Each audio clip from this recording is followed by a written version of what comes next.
Welcome, Mindscape artists. I'm Candy, and I'm here to talk with you about loss and why loss seems like it is so huge in a lot of ways here. One thing that I think people don't realize is that everything is connected. We live in a world of duality where we think that when we lose something, we feel like it is gone, which is very reasonable to feel that way. But this is representative of just there's water on me, I think. This is representative of your consciousness, right? It's representative of your consciousness. And when you're really young, you don't really have a consciousness. I mean, you have one, but it's very expanded. It's huge, right? It's void. It doesn't have a lot of stuff in it, okay? As you get older and you have these experiences, what normally happens is we feel our consciousnesses up with stuff. So we have family, we have friends, we have all these things.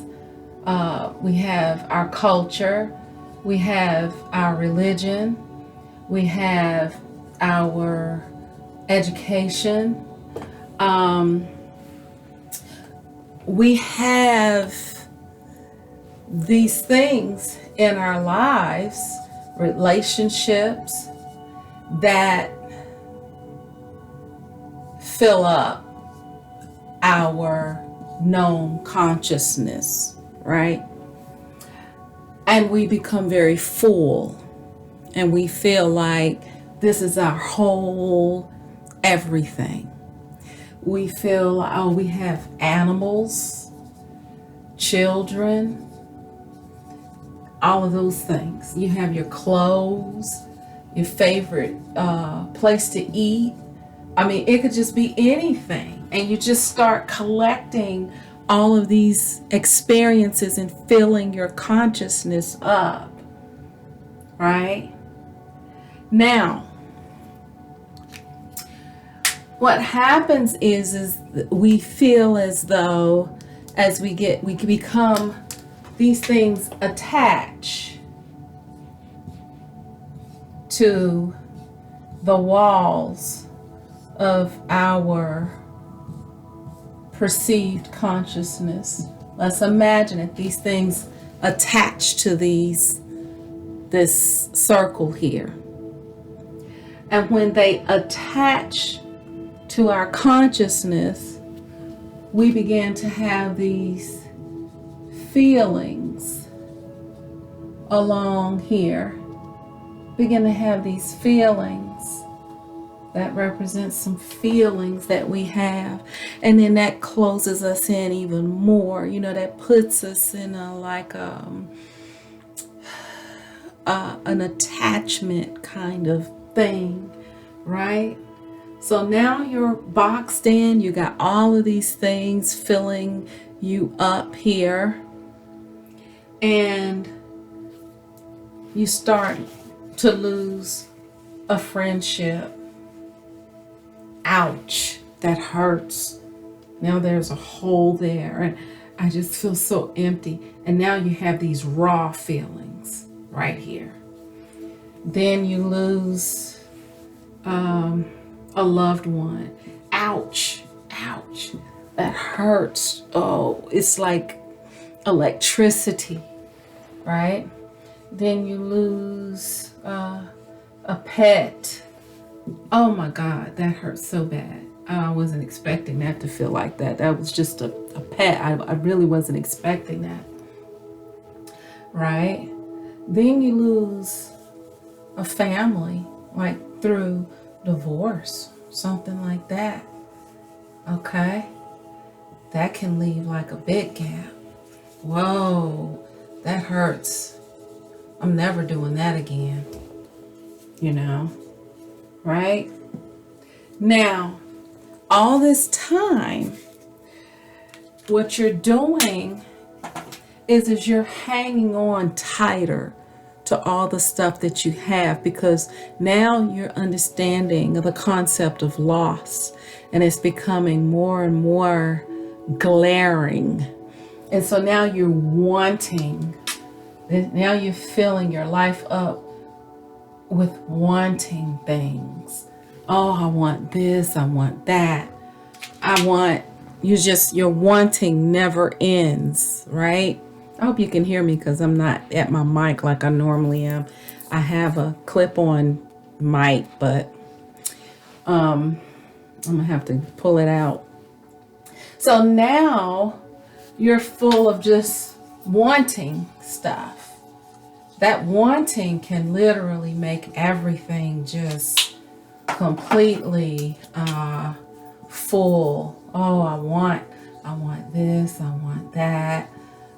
And you're not doing this on purpose. It's actually just happening automatically because you're not expanding your consciousness. So now imagine this board is infinite, it's endless. There's, and imagine every time you lost something, instead of you trying to fill it with pain and memories, imagine that you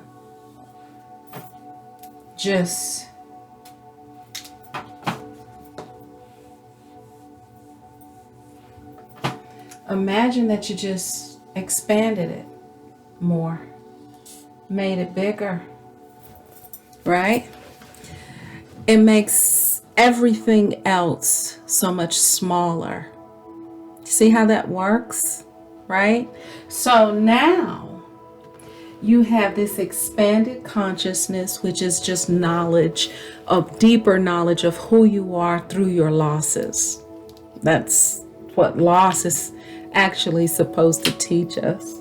It's supposed to teach us who we are without these things that we're so attached to.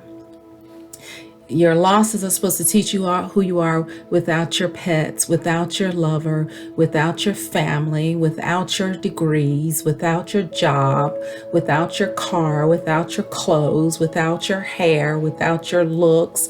You lose these things because you're supposed to be learning who you are at your core, right? Well, if you're like most people, you didn't really develop your core, okay? So your core got lost in all of that other stuff, right? Got lost in all of that other stuff.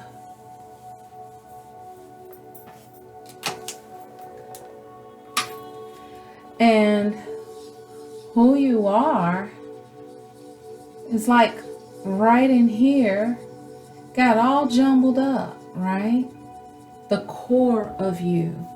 So what you have to do with that is now you got to get back to here. Oh, okay. Well, one of the best things you can do is to definitely study. One of the things that I love Neville Goddard. I love astrology. I love tarot. I love all of these things because these things lead me back to me. Contrary to popular belief, they're tools to kind of help you find that core if you know how to use them. Many people don't know how to use them. People use astrology to see what the stars are saying rather than using astrology to learn about the core of who they are. People use tarot to know what their partner's doing and what the future is holding for them, rather than using tarot as the fool's journey, which is what it is. Where are you on that fool's journey, and how can you connect that fool's journey to yourself, right? This road that you're traveling, all of these choices and roads and experiences that you're traveling are a part of this fool's journey, right? And so once you realize that, then you start looking at these tools to help you navigate these different avenues, right? So you're like, this could be talking about relationships, this could be your culture, this could be your money, this could be your influence in life, your goals and things that you have in life, your job, career. So these are different avenues, and you're right in the middle. And astrology is really good with helping you make sense of these different avenues and roads and things like that.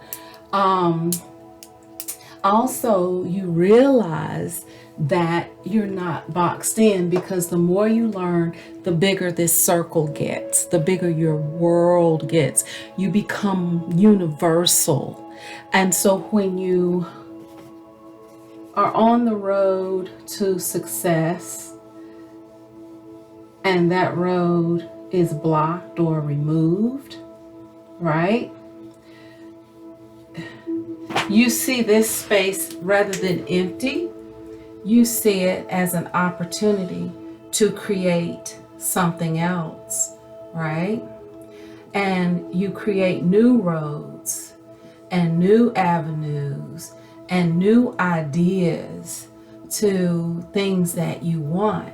And you see all of that, how all of that just starts to come into your life, and you're not losing anything. You're gaining space. You're gaining space. So when you lose a relationship, look at all that space to create a new relationship, 2 relationships, right? 3 relationships. You can do whatever you want to do. This is your new creative space, right? You lost 1, you gained 3, right? So you can even go outside of the box, right? And expand your territory, right? Expand your territory. So when you think about the fact that expanding your consciousness is the key to everything, we're going to talk about loss and different things like that. So when you lose something, okay, let's erase this.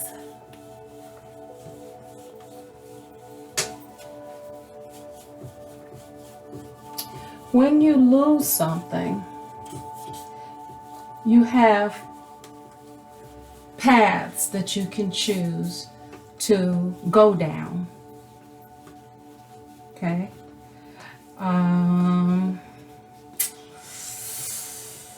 Let's see if we can do .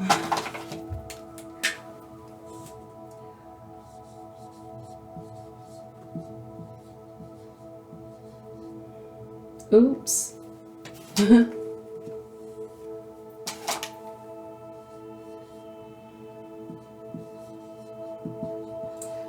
Okay, let's be real morbid here. And let's talk about your dog died. Okay. So for those of you who've ever lost a pet, this is kind of something that just happened to me.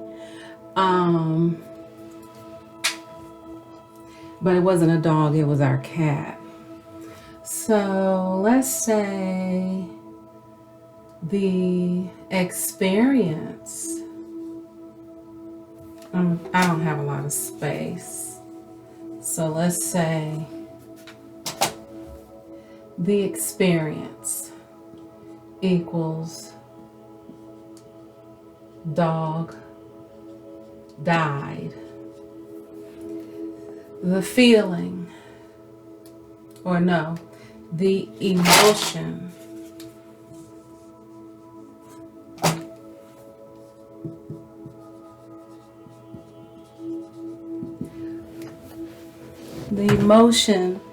is sad.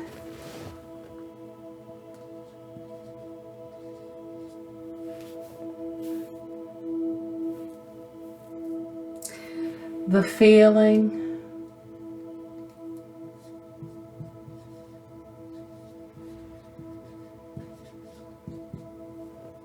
is guilt.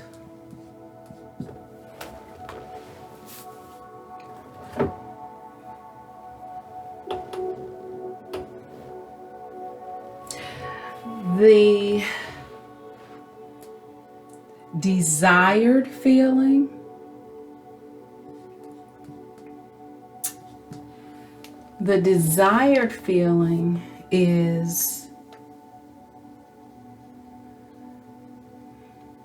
peace.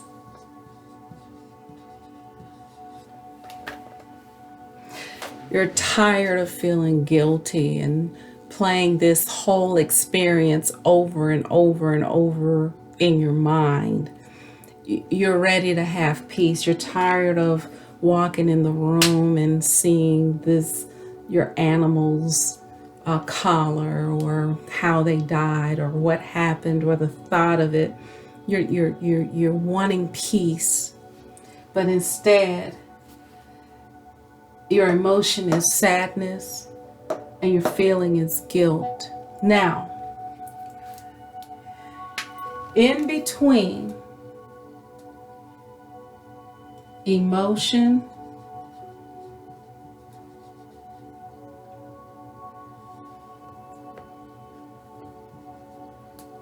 and your feeling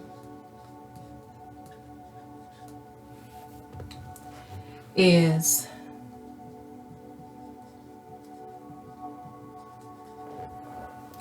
decision. You can make a decision to feel differently. Your emotions,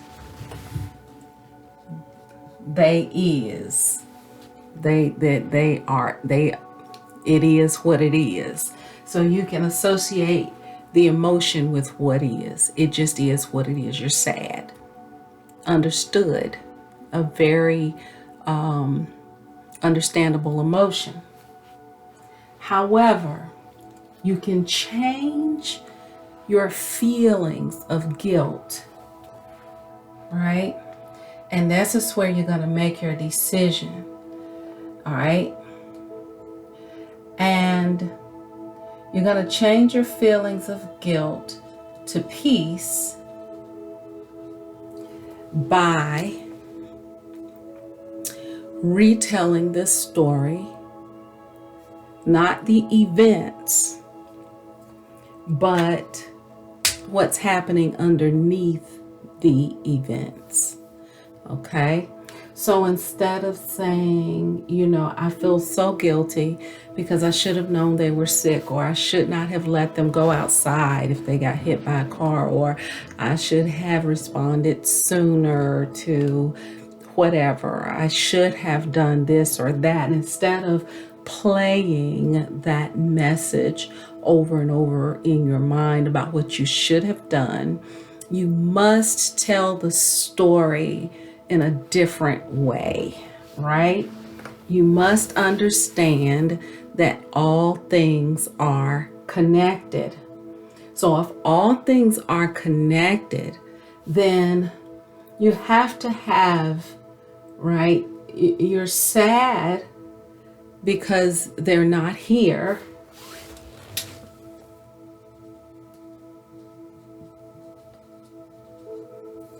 You feel guilty because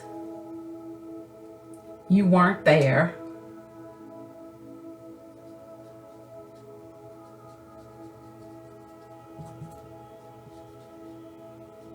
Or you couldn't save them,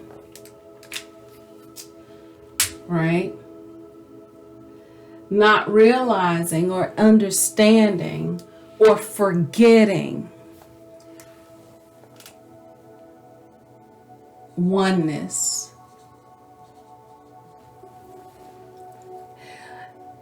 Life is a part of death.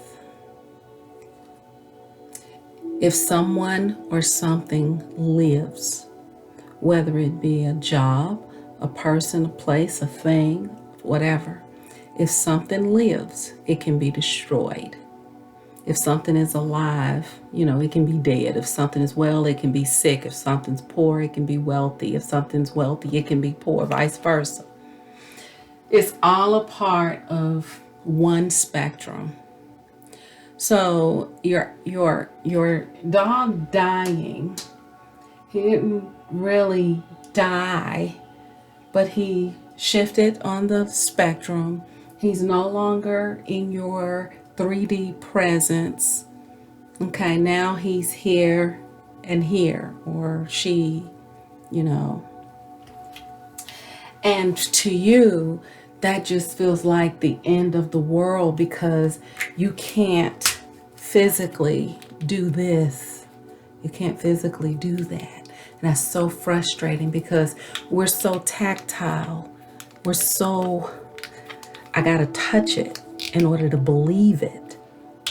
Well, whenever you think of Neville Goddard talking about God, God is our imagination, right? You've never touched God. You feel God, right? You imagine and you use your imagination to create things. If you have an imagination about a chair or house or how something look, a car, you can create it. You can bring it to you. You can manifest. You can make it happen, right?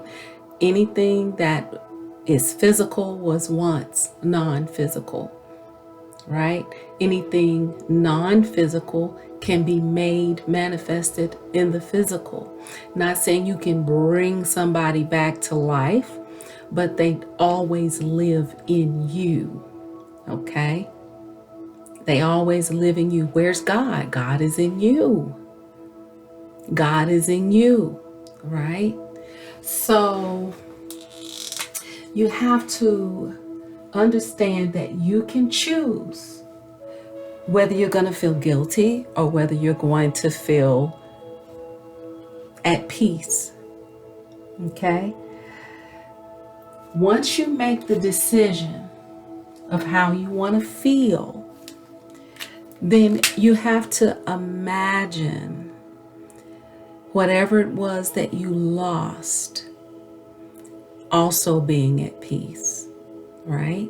Whenever if I end a relationship, whether it's a friendship or a lovership or whatever, I always say go in peace. Go in peace.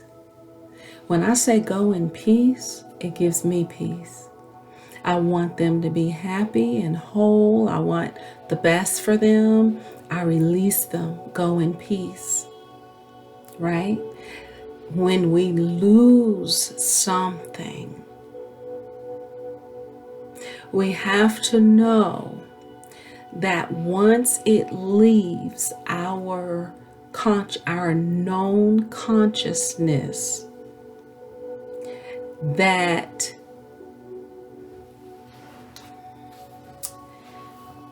these receptors Remember when I did that thing where we were attaching feelings to everything that we have, and those feelings were attached here, and we could feel the pain of everything being ripped from us?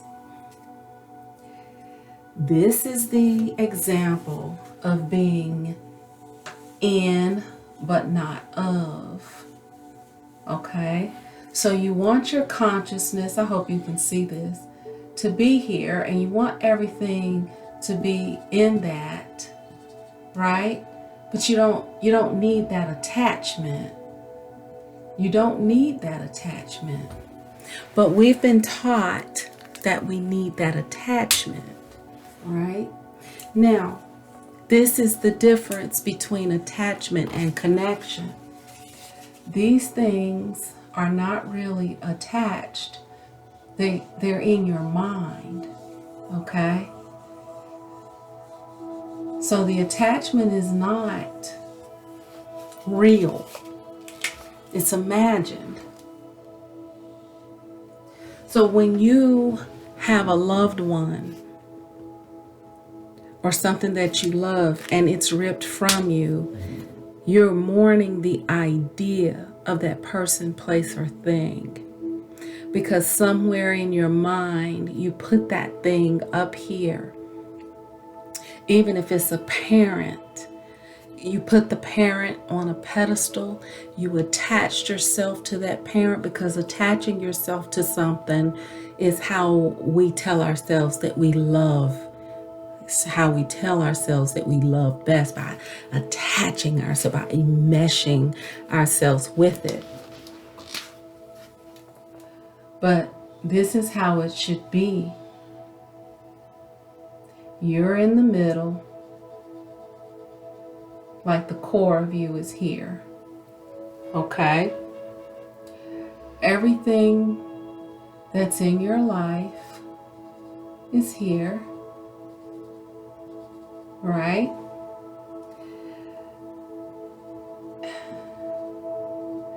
You can be connected. You're connected. You're connected. You're not disconnected. This is how you love and feel from a healthy way. I can point without drawing on it. You want to connect to the people in your life. You want to be connected to the pets that you take care of, your parents, your children, your job. You want to connect, because connecting is how you're going to communicate. It's how you're going to influence. It's how you're going to make decisions. So you have to be connected here. Just in your soul, you're connected, but in the bigger scheme, like your subconscious, conscious self, your consciousness must remain unattached. Must remain unattached. So you're connected, but you're not attached. Why is it important for you not to be attached? Because when you attach here, you lose your elasticity to be able to expand your consciousness. You lose this. So whenever you lose something, if it's connected here, oh my goodness, you feel, if it's attached here, you feel literally like you lost a piece of your soul, your consciousness. We see how that rips that out there? Okay, you don't want this to be so attached that it feels a rip, because then what do you think is going to be there? You're going to put pain here.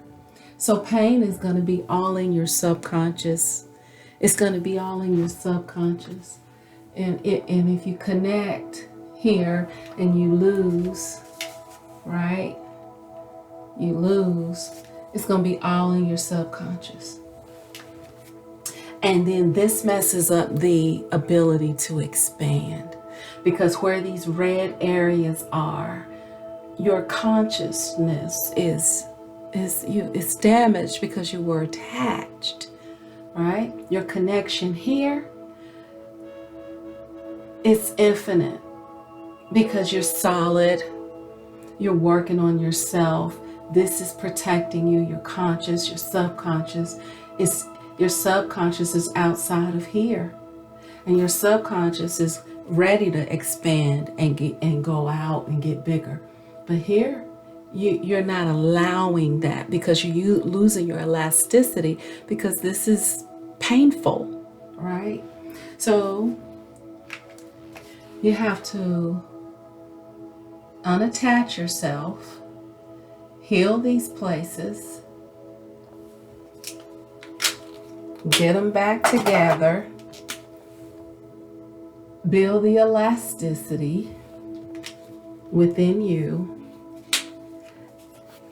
and with every loss, expand that, okay? And so the way you expand is you choose higher vibrational frequencies, which would be peace instead of guilt. Guilt is going to constrict you and make your world really small. Peace is going to open you up to all of the potentials of what can happen as a result of that loss, right? So I hope that this was clear as to how you can literally change your perspective. Now, some of you may say, well, that's not telling me how to get to peace. Decision. The difference between just wanting and being is the decision to do it. You just have to do it. That's why Nike says, just do it. Because there's no other way. You can either stay in guilt and sadness, or you can move here to peace and gratitude. Okay? But you have to make the decision. And when you make the decision, then you think on these things. You think on peace. You think on gratitude. You think on happiness. As a man thinketh, so is he. See, we say all of these things, but we don't really practice them. And when you don't practice them, then you stay stuck in, oh, I want peace. I want peace, but I feel so sad. I feel so guilty. I feel so lost ever since I lost my loved one. I feel lost because I lost something. Your whole perception. You didn't lose anything. You perceive the loss. So I can't go into everything, but we will continue to move forward and talk about how to change your perception in a deeper way. But I wanted to give you a good example of how the decision between your emotion and how you feel can be utilized to help you remain connected rather than attached, so that your non-attachment will allow your consciousness to expand whenever you perceive loss. Okay, so I hope that this was helpful for you. Check the link at the bottom. If you really need coaching around this is what I do. This is how I live. This is how I process every inch of my entire existence. A lot of people don't really know that, because a lot of times people don't want to hear it. They just want the results. But if you want coaching around truly expanding your consciousness so that you can deal with loss and some of the other issues that come up in life, check the link at the bottom and you'll see some information that you can look at to make your decision. Reconstruct the world by reconstructing your mind. I know you can do it. Bye.